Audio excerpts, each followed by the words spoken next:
As plants, we are living beings that take on a new consciousness in the dark. We can feel things others can't understand. Something horrible is stirring underneath the town. A darkness beyond your imagination. Roots and Friend are some of the most foreshadowed and darkest elements in the entire game. Since Chapter 2 they were secretly present, hiding in the shadows. In Chapter 2 and 3 we enter in a simplified version of Roots. The Queen's Mansion basement area is called Digital Roots, while the board tree of the Sword Route minigame is called Bit Roots. In Chapter 4 we see a prophecy about 2 trees in a house, titled Roots. Friend appears in the dark only for a brief moment, just enough for us to notice them in Chapter 2, 4 and 5, following us around. In Chapter 3 we even see what might be their full body and fight a bit version of them. This Roots location and Friend are connected. It's likely that Roots is Friend's base, and once we will finally get there we will have to face Friend for real. Despite being teased across multiple chapters, both are still shrouded in mystery. Whatever is the deal with them, it is definitely something very dark and dangerous. More than anything we have seen so far. Friend is linked with the tragedy that happened in the past, and Roots might be the source of the darkness because the origins of the dark worlds and fountains are connected to it. So let's deeply explore this topic.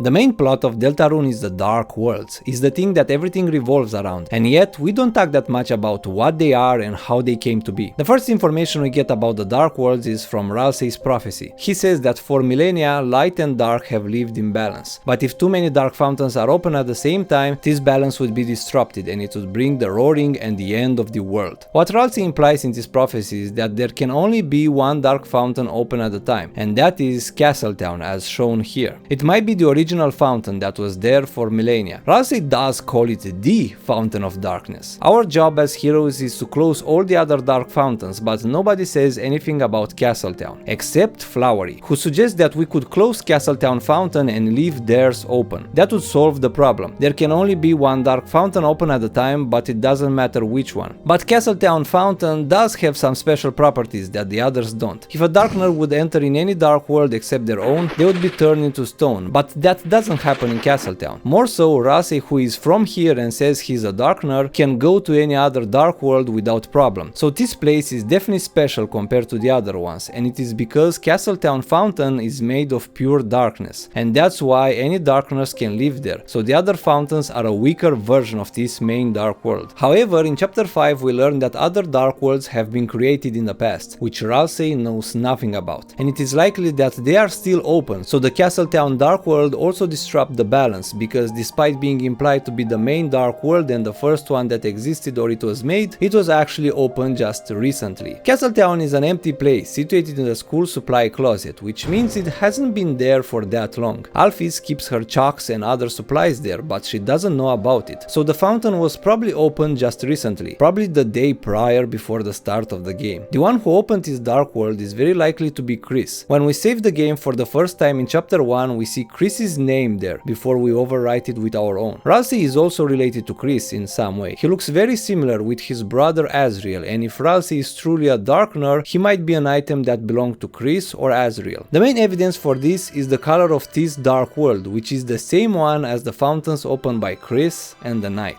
I guess this is a good moment to explain how the dark worlds are created. In order to open one, you need to concentrate your will and think about what you want. Then you have to stab the earth with a weapon and it creates a dark fountain. Each dark world is different and influenced by the creator's intentions, dreams and experiences, resulting in different types of layouts and darkners. Some darkners appear in the Knight's dark world, while others appear in Susie's dark world, and the original ones are turned into stone. There are also some darkners who are created by the memory of a loved one, like Gerson, so if you don't know that person, they would not appear. But the biggest difference is the color of the dark worlds. So far, there were 3 characters that had opened a dark fountain: Chris, Susie and the Knight. Chris and the Knight dark fountains have the same color. We don't know why, but I have 2 explanations. The Knight could have Chris's soul. Chris is definitely missing theirs and use ours as a replacement. We have seen in chapter 5 where Chris was without a heart for an entire night. They walked like a zombie and their skin was green, so they will die without one. Chris might have gave their soul to the Knight as a part of their plan, so the dark worlds they make have the same color because both of them are technically opened by Chris. Or the one that I like more is since the Knight and Chris work together for the same goal, maybe their dark worlds have the same colors because they share the same dream and will. Maybe if Chris would make a dark fountain for a different reason, it would have a different color. The same color signifies their alliance and a common goal. The dark fountains are often described as fantasies. They are not real. The world is shaped by the creator's dream. When Susie created one, she made it with the intention of finding the code to the church door, so this different intention caused the shift in the color palette. The philosophers notice this and asks, whose dream is this? They also explain why the color is different. It is because the lighting of the mind has changed and at best you could only see another side. Although sometimes the color goes back to normal, such as in combat or in this scene, but I will just chalk that up to human error. I doubt it means anything. Okay, now that we understand the basics, let's explore what might have been the original dark world and the source of the darkness. So what exactly is this dark world that was made long ago, even before the Castletown one? This dark world was created around the time Asgore was still a cop and Chris just a small child. It is related to the tragedy that led to Asgore's downfall, and it is very likely that this is tied to Dess's disappearance, which would fit with the timeline since Dess was lost when Chris and Noelle were small, so this might be the tragedy that Asgore refers to. For years Asgore tried to solve this case, so he researched the dark fountains, trying to understand how they work, but most importantly to find the one responsible for all of that, to make them pay and prove it wasn't his fault. From the notes that Asgore made besides the timeline of this event, we learned that when a dark fountain is made, or more likely closed, it leaves a piece of glass behind, a black shard.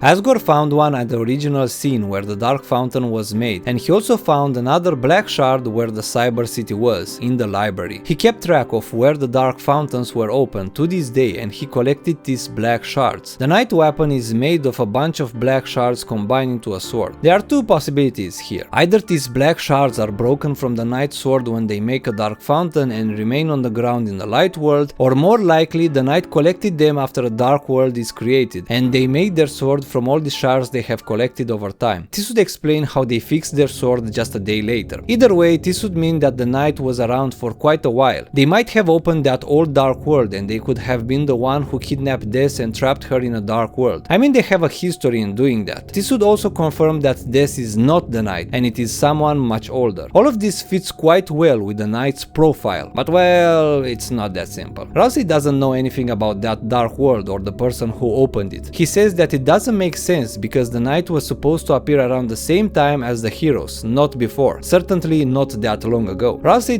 has a lot of gaps in his knowledge when it comes to any of the stuff that is not in the prophecy, like the weird route, the secret content, or any of these events that happened long ago. But that doesn't mean that he's necessarily wrong about this. Maybe the knight did appear only recently, and there is some evidence for that. First, there is Asgore. He is trying to uncover the knight's identity and how the dark world functions. He's actually being helped and financially supported by Rudy and Carol, who also possess a black shard in their room as we saw in chapter 4. Asgore even knows about it. They are helping Asgore with his research. They too seems to want to know the truth about that tragic day. It involves their daughter after all, and Asgore really did find a lot of information. He's quite good at this for someone who is not a hero. But that would mean that Carol or Rudy are not the knight. They would not help Asgore with his research if they are the one behind all of this. They would dig their own grave if they did that, and they will definitely not kidnap their own daughter. But they are the main suspect when it comes to the knight's identity, especially Rudy. Or if the knight is Dess, then she wouldn't kidnap herself, and she was probably too young at that point to be the knight. My theory is that all of these characters are actually working towards the same goal, even if in separate ways, to find Dess, and they are willing to achieve that by any means necessary. But it is unclear what is the deal. This whole plot is quite a tangled mess. Like, Asgore is supported by the holidays in his research, but Carol seems to work with Chris, who works with the knight who kidnapped Asgore. If they know something, why they don't tell him if his mission is to find answers? Unless Asgore is needed for something else later and they need to keep his obsession running for that plan to work. It looks like both Chris and Asgore are used by the knight and the holiday family. But Carol, Rudy, or even Dess could still be the knight despite this, simply because the one who opened that old dark fountain might not have been the knight. As Rousey said, the knight should appear around the same time as the heroes. He also says that this should be important, so why he doesn't know about that dark world? Maybe because the knight has nothing to do with it. Another thing that Asgore just randomly dropped in chapter 5 is when he looked at his hand and notices something. The color of the dark world opened by Chris, who has the same color as the knight, is different from the one that he saw that day. If the knight will was to kidnap people and and open dark fountains from the beginning, then it shouldn't be different from how it is now, because they are still doing this. Asgore thinks the knight is the one responsible for that dark world, but the way he says this line, it looks like something doesn't line up for him. Maybe at that time the knight didn't have Chris's soul, so that dark world had the knight's true color, but that doesn't seem to be the case. It is more likely that this is a totally different person, separated from the main plot and current events. So who could this person be? Maybe it was Des herself who wanted to escape from the real life for some reason and live in a fantasy. Her mom looks to be quite strict and Des was a rebellious child. This could lead her back into being the knight. She does all of this to keep her fake personality, and she sabotages anyone who tries to find and bring her back. The knight appeared just recently because only now people started to get closer to finding her, so she had to act. Maybe the promise Chris made was to keep this secret and help her maintain that fake story, but that's just wild speculation. The evidence we have seems to point more towards a certain person, the Shadow Mantle Holder. This disappearance is connected with the pointed tail, which very likely belongs to Friend, who is summoned by the Mantle Holder. So if the owner of Friend is the Mantle Holder, then they might have used his cat to lure Des and kidnap her. If Des' disappearance and the Dark World Asgore found are connected, then all of this could work. Both Friend and the Mantle Holder are connected to Roots, so this Dark World they open might be Roots, a location that is often teased we will enter at some point. But that old Dark World Asgore saw might have been a different place entirely. The Knight and Chris opened dark fountains so they could easily kidnap others. That was the case for chapter 3, 5 and possibly even 4, because the Knight looked like they searched for something, but they couldn't find it. These characters are much more powerful in the Dark World, so maybe the Mantle Holder opened a dark fountain just so they could easily take this. She was just a child, but maybe they can't even enter in the Light World because they are made of pure darkness. And Asgore was also after them. He even followed them inside that Dark World. After they got this, the Dark World might have been closed. I mean, that's what happens in the game every chapter. All the dark fountains are open for just a short while and then sealed later in the same day. If what Ralsei said is true about how there can only be one dark fountain at a time, then this fountain being open alongside the shelter, Castletown and who knows what other ones, then the balance would have been disrupted long ago. Besides that, maybe the fountain is still open to this day. But if that is the case, then what stops Asgore from going back there? When he enters in the Dark World of his shop, he seems excited because he finally got back inside one and he wants to see the fountain, probably to study it or confirm stuff. If he could just go back to the old one, why he didn't research that one or show it to everyone else? That is his goal, to prove that they exist. Maybe Asgore can no longer reach that place. If it would be something like the lake scene, then it would make sense why he cannot go back. And I don't think that Dark World was the shelter, since if it was, he would have probably managed to enter it by now. He holds one of the codes since he was a police officer. He had the code before that tragedy happened. Carol has another one, and Carol, at least on paper, is on Asgore's side. So finding the Deltarune codes should not be a big deal for him, judging by how much information he already gathered about the Dark Worlds. This should be a piece of cake for someone like him, and he also never even hints or suggests anything about the shelter, so it's probably something else. Also, the Black Shard seems to appear only after a fountain was sealed, since Asgore had found the Black Shard even in the library, and we would have known if he entered in the Cyber City. So if this is the case, then he wouldn't have found the Black Shard in the shelter, since that fountain is still opened. But who could close this fountain? Normally only we have the power to do that, but maybe that's not because we are the player, but because a human soul is needed to seal the fountains. In Undertale we were special because we possessed determination and a human soul, but we were not that different compared to the other 6 human souls there. We had more or less the same power as them, just more determination. So maybe this is the case here. Maybe Chris could seal fountains by themselves with their own soul. Probably they are the one that actually closed that one. Asgore is not surprised when Chris closes the flower shop one, and he even acts and talks like they already know that. It's like they already have seen Chris closing one. Or maybe any other human could do it, but they are all missing. We know that they exist in this universe, or at least at some point existed. Chris must have human parents, so they haven't been gone for that long. Okay, I think we have stepped a bit too far into speculative territory, so let's actually explore the main topic of this video. It took a while. So we've addressed how the dark fountains are made, how they work, and which might have been the first one that was created. But where do they come from? What is the source of all this darkness?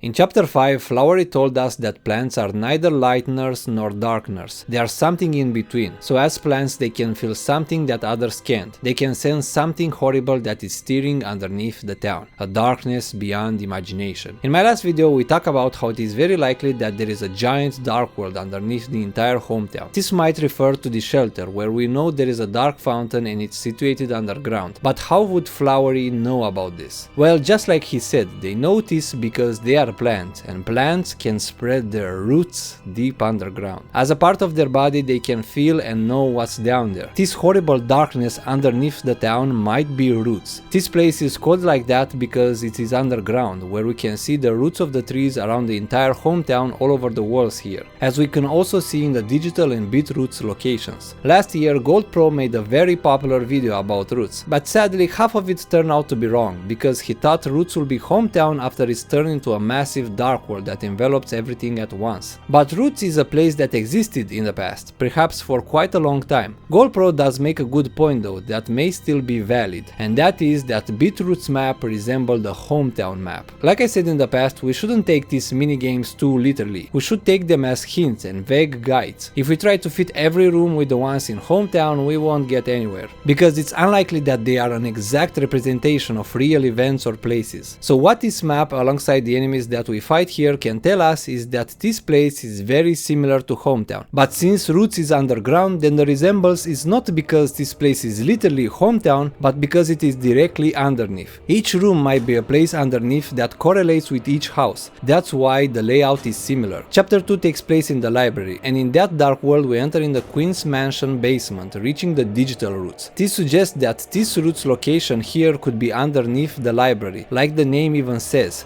basement. In order to reach this place we need to go deep underground. Since Phantom had a deal with whoever is down here and knows about this place, that could mean that someone made a path that connected the roots underneath and the cyber city above. And when the dark world was made, these two places got combined, and that's why it became the digital roots. Some events and dialogues suggest that these places were linked even before, which can still be true since roots already existed underneath before the cyber world. Or maybe the digital roots is just a recreation of that place. Either way, the message is clear. In order to go to Roots, we need to enter in the basement of that said place. It's possible that this is the case for all the other houses in hometown. In chapter 3 we enter in the bit version of Roots, which is also a recreation of that place, and to reach it, yet again we have to go underground. In hometown, every single house is surrounded by trees, which would fit nicely with the roots of the trees that are visible on the walls of the rooms below in the Roots dark world. The middle part empty where the house is, and trees or roots to the sides. So how does this make Roots the source of all the darkness? Well, the reason why I think that is because of a book we find in a secret room in chapter 4. And so wept the fallen star, making rivers with its tears. Then slowly, from bitter water, something grew.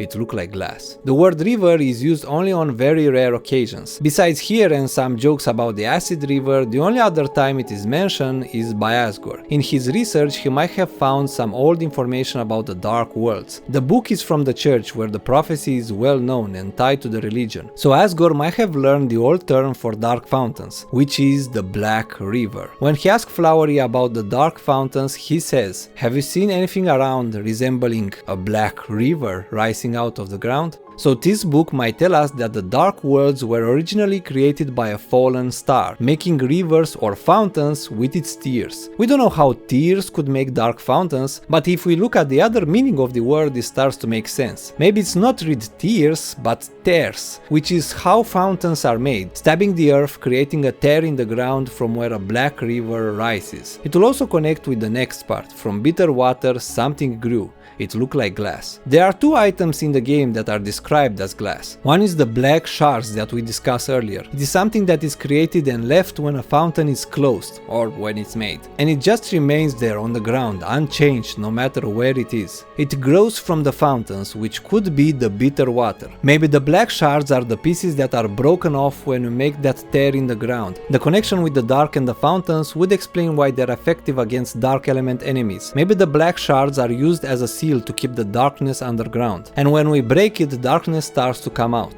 The other objects described as glass is the shadow crystals, which are made of lost dreams, and they seem to have the power to see the reality in the dark worlds. The dark worlds are made of dreams, creating the black shards, but the shadow crystals are made of lost dreams. The knight holds a sword made of black shards or dreams, and we will make a weapon of shadow crystals or lost dreams, and with this power we will be able to end the knight's dream and cancel their powers, giving them a literal reality check, leaving them vulnerable. So with it we could beat the knight and uncover their identity. But we're going off topic. So what does the fallen star refer to? Well, it could refer to a fallen angel that fell from heaven. We have a similar thing with that horned door with the angel symbol on it, that might also be tied with hell, which could be Roots or the place where Chris and Noel are going. In Ralsei's prophecy he says that the heroes could seal the fountains and banish the angels' heaven. In chapter 4 the Titan has a very similar appearance to an angel, with wings all over their body, and we see their symbol on the doors of the dark worlds, so the angels are definitely tied to the darkness. Maybe they are the ones who created it in the first place. It is also possible that the fallen star is actually a literal star that had fallen on Earth, where Hometown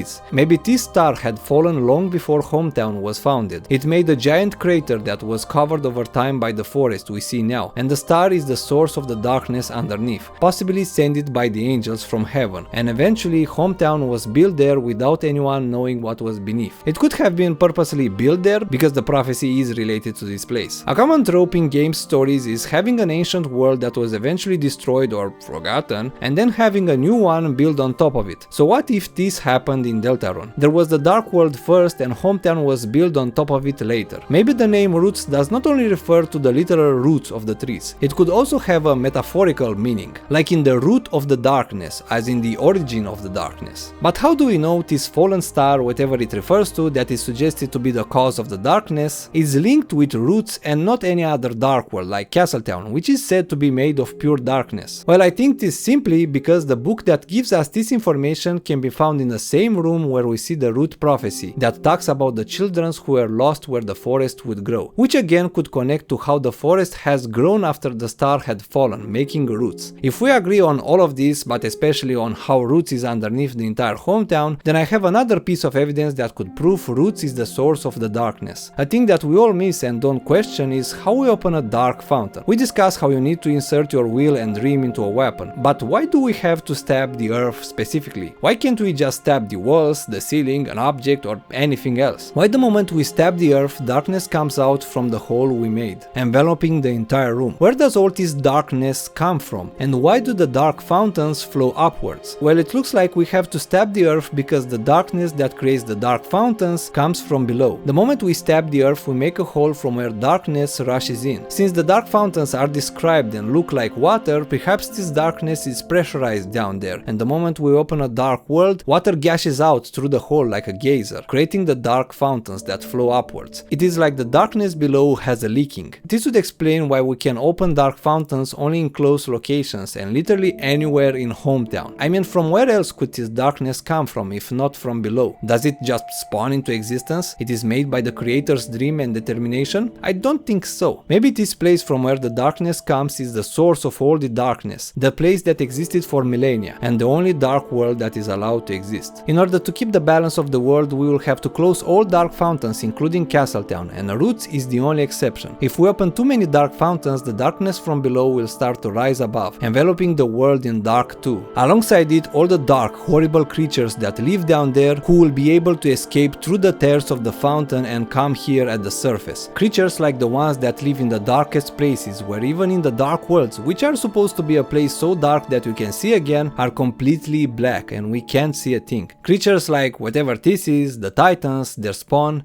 and especially Friend. Friend is quite likely a future enemy, and they seems to be the most dangerous and darkest one so far. Friend is connected with Roots. The first time we see them is in the digital Roots location in chapter 2, and since then they were always present, hidden in the darkest places of each chapter. In chapter 3, when Ralsei explains the nature of the dark worlds, they imagine a very odd place where we can see a black river and Friend as the main piece. Friend can appear in any dark world because darkness is their element, so they can be anywhere in it. Friend might be made of pure pure darkness like the Titans. If they are a darkener, then they are a very special type like Ralsei, who doesn't turn into stone and can exist in any dark world. Or Ralsei might also be made of pure darkness. But how can Friend be in all these different dark worlds? When did they enter and how? If they are made of dark, then maybe they can appear wherever they want, or in any very dark places. Or they could have entered through the hole from where the dark fountain emerged, the hole that connects to Roots, the place where Friend resides. So Friend could enter through that opening, or if they are made of darkness, they just enter like the rest of the dark that envelops the room. Besides the darkness and Roots, Friend might also be connected with Death's disappearance, like we've discussed. The children were lost because they followed the pointed tail, the tail of hell, which could tie Friend with the fallen star or angel and the source of the dark, which could be Roots. Maybe another name for Roots is hell. But how do we know that Friend is the pointed tail? In Ralsei's explanation, we see their full body and they have no tail, but we can't be sure that is really their entire body. Every time we see Friend, they are hidden in the dark. We can only see their smile and their yellow and pink eyes. There is some proof that tail belongs to Friend. Firstly, we know Friend is a cat. There is a cat minigame in chapter 4 in Mike's room where Friend appears in the background, and it was also confirmed in chapter 5, but we will get there later. Cats have tails, but we never see Friend's tail in this image, because it is an important element that shouldn't be revealed just yet. The reason why the tail is made of circles can be explained from a blog post made by Noelle. In the past, she used to play a game called Cat Petters, where all the pets were made of circles, just like the tail. There is also some other very interesting things related to what Noelle says about this game. One day a friend came to her house and they played a game similar to Cat Petters, where you collect cats of different rarities to increase your score, but one time she got a cat that lowered her score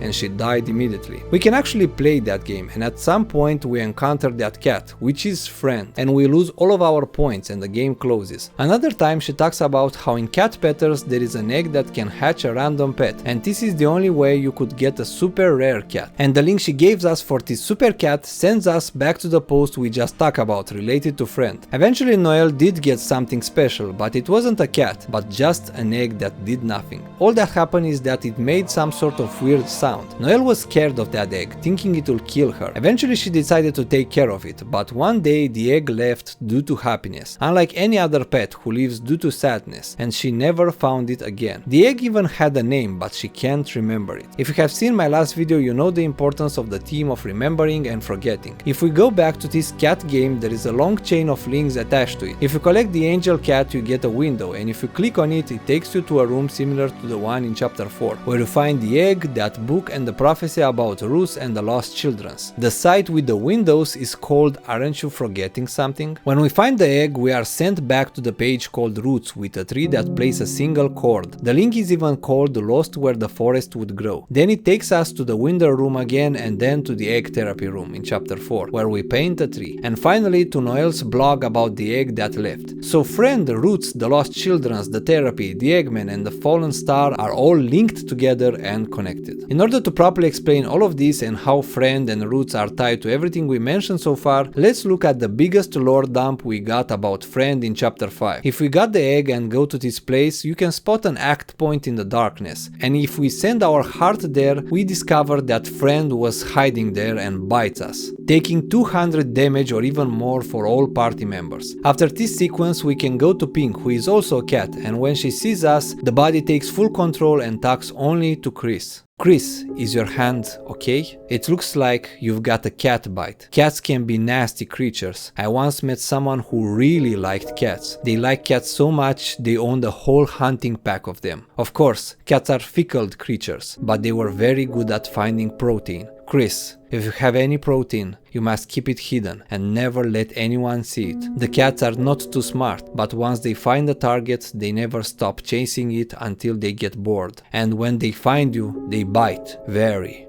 very hard. Some people would do anything to get away from them, even change their appearance or go into hiding. Oh, Chris, it's terrible.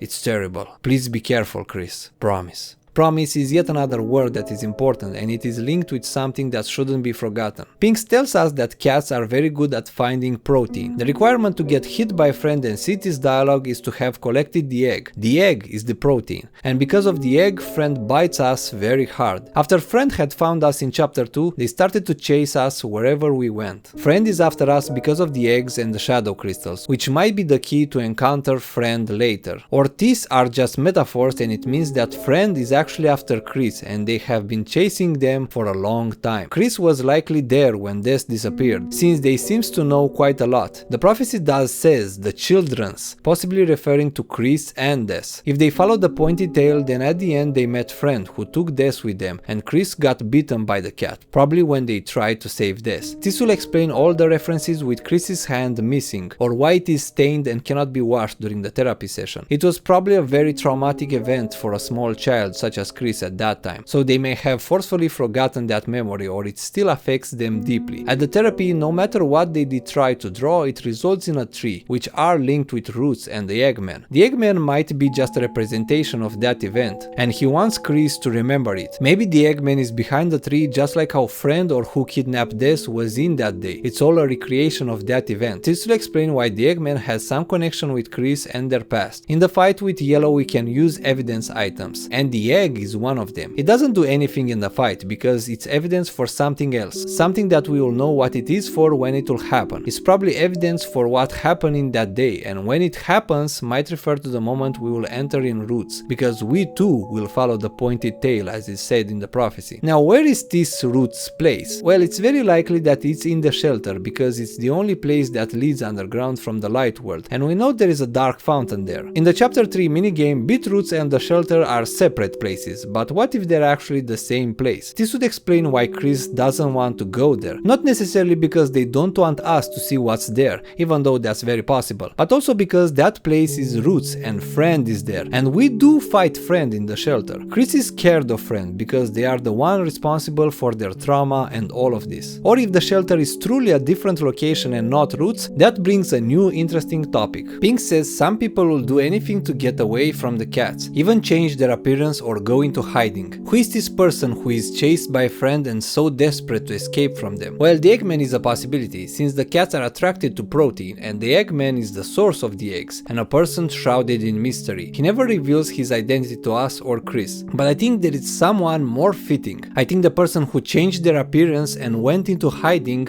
is the Knight. The Knight is a person that stays hidden in the shelter and appears only for brief moments. They usually send Chris to do the heavy lifting, and we know that the Knight is hiding their true face. Maybe they changed their appearance not to hide from us, but to hide from Friend. If this is the Knight, then maybe from that day Friend has started to chase her, and she went into hiding in the shelter. If she would come out, Friend will be after her again, so she had to change her appearance. We know Friend is following the gang, so if we take off the Knight's mask, then Friend will know too who they are. But in the minigame, Friend is actually found in the shelter and not in the Beetroots section. So maybe if the shelter is Roots, then the Knight has to have their mask on in order to enter and stay there without Friend attacking them. Just like us, we see Friend but they don't attack. Pink also talks about a person who loved cats so much that they had a hunting pack of them. First of all, it's odd to refer to a group of pet cats as a hunting pack. It suggests that they used these cats for hunting something or someone, just like the pointed tail and Friend. So who this person might be? We don't know anyone in hometown that owns a cat. We have some cat monsters, but I don't think Pink refers to something like that. This person owning a pack of hunting cats makes me think of something that we have seen before, the fight with Aram in board 3. This person might be the mantle holder. In the fight they can summon or release lots of cats that look like Friend and hunts us. This description fits them quite well, alongside the other connections we have so far with the mantle holder. So just like we've talked in the previous section, Friend and many other cats like them are the pets of the mantle holder, and they use their cats to hunt. Des and Chris could have been their victims. The mantle holder might be even the fallen angel. The first time we met them is behind that red horn door, and the room is completely black. They stay in the dark, just like Friend. They might be the source of all the darkness, and they also certainly know who Chris is. They have met them before. Now let's tie this new information with Noelle blogs like I promised. As I've discussed in the last video, Noelle blog posts are about games she played when she was little. One of the games she talked about was Dragon Blazers, which was inspired by Gerson books that are inspired by the prophecy. And even the game Cat Patters, or the game where you collect the cats, is said by Noelle that is copied or inspired by Dragon Blazers. The last time we pointed out how the events of the Ice Palace minigame are almost the exact same as what Noelle describes in one of her posts. So maybe all of these weird events she encountered encountered in various games are events that happened or will happen in the future. When Noelle talks about that cat collecting game, she says that the game happened in an endless cave. Roots could be a giant cave system where the cats live. Eventually Noelle found Friend, but she died before she could get a good look at that cat. In other words, when we will enter deep into the cave or roots, we will meet Friend. She also said that she has the feeling that someone she knows have seen it before. This might refer to her sister Des, who might have seen Friend before that tragic day, but most likely she refers to Chris. The first time Des saw Friend was probably the day she disappeared, but the person who saw it all and managed to escape is Chris. Chris probably saw how Friend took Des, so they know about his cat. Noelle also uses gender-neutral pronouns when she refers to this person, and she even says that if she asks them, she wouldn't get a straight answer. We know from other dialogues that Chris used to prank and make fun of Noelle constantly, so this description would fit with Chris. And then there is the egg Noelle got in the Cat Patters game. Like we said, the egg is tagged as special, and Noelle thought it might be a super secret cat, linking her previous post where the rarest cat was Friend. She thought the egg would kill her, but it did nothing. She took care of it and then disappeared. We know that eggs are associated with cats. Noelle says a cat should come out of it. Maybe this is the egg that will hatch a cat like Friend. I mean, why are they called Friend? As an irony, since they are the opposite? Or it is because the egg Noelle had and took care of is a metaphor for what later became Friend, so the name would have some meaning. There are quite a few possibilities here. Maybe the mantle guy and their cats lured the children posing as a friend, but the one that I like the most is that Chris is somehow forced to be friends with this creature, just like how they are forced to work with the knight. If the knight is also associated with Friend, maybe Chris is forced to work with them as a deal to save Des from the dark world she's trapped in. If cats are good at finding protein, then this could suggest that Des had some kind of protein or a special item with her, and this is the reason why Friend found and hunted her. Whatever she had with her, she should have kept it hidden. We don't know why Des was kidnapped. What makes her so special that all these mysterious characters and the main plot revolves around her? Sadly, we have no clue, so all we can do is to rely on speculation. But at the very least, with all these things I presented here, we know that something is there. All the cats, the trees, roots, eggs, and the darkness are definitely connected to each other. I must admit that all of this was a bit poorly structured. It feels like what Chris did at their therapy, where they paint random stuff until they got a tree, or in my case, an answer. So to make this mess at least a little bit more clear, let's summarize what we theorized so far. Long ago, a star or an angel fell to Earth, and that was the source of all the darkness. The impact made a giant crater that was sealed or over time was covered by trees, creating the Roots location. Then a town was built above it in the forest. A few years before the events of the game, Des and Chris were exploring the forest. They saw a pointed tail and follow it, and possibly entering in a dark world created by the mantle holder. The creature attacked them, probably because the kids had some kind of protein with them. Des was taken by the mantle holder who owns the cat,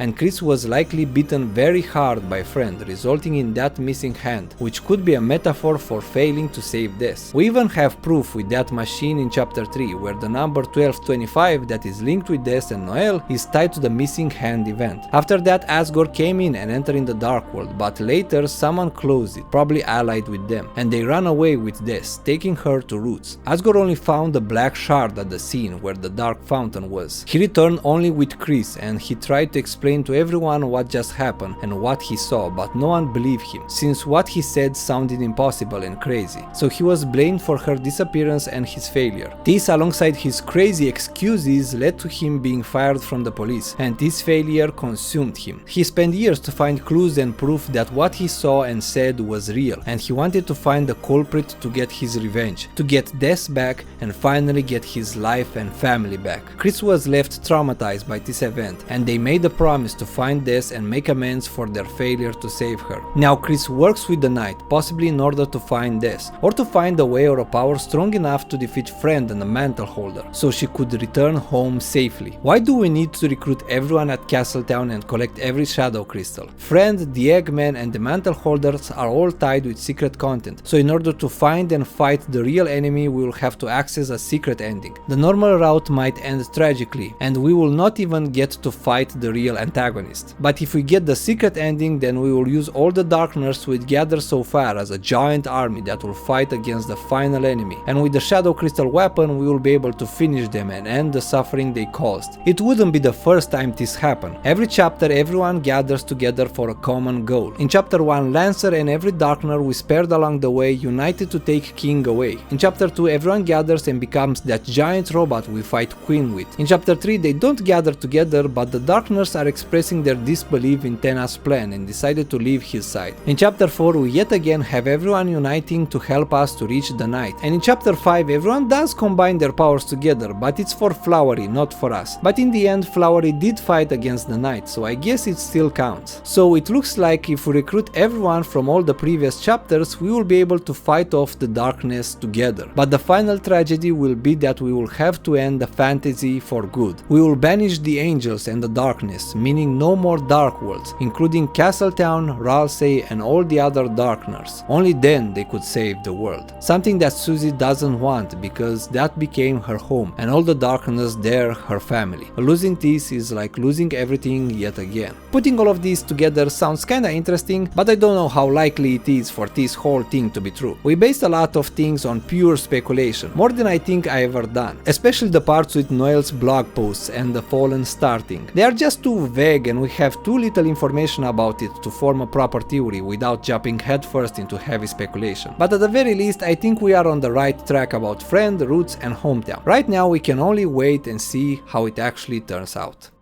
And this was it. Thank you for watching. This was the hardest theory to put together so far, and I think it shows. I'm a storyteller at heart, not a theorist. So if you reach this point, I really must say thank you. Subscribe for more content like this and like this video if you find it interesting. Not very interesting, but at least a little bit interesting. The next video will be about Asgore's story and then about Noel's story. The order of these videos was chosen by you guys. I often make posts about the progressions of the videos, the thumbnails I will make, and polls that you can choose the next topic or similar stuff like this. So join us if you want to take part in this video making process. You can also express your opinions and thoughts in the comment section. I read all of your comments and respond to most of them, at least the ones that are not repeating. Stop spamming me with the third round topic please, I'm a doubter, okay? Some of the ideas, like the one with a world built on top of the old one, was suggested by someone in the comments, so your ideas can actually help me make videos like this, for the better or worse. You can even disagree or say whatever you want there, I don't mind anything as long as you keep the conversation civilized. But be prepared, because in some specific spots I really have strong opinions and I will be ready to type a wall of text to disagree. Okay, see you next time, and I hope you got the point I wanted to highlight in this video, which was that cats are just some nasty motherfuckers.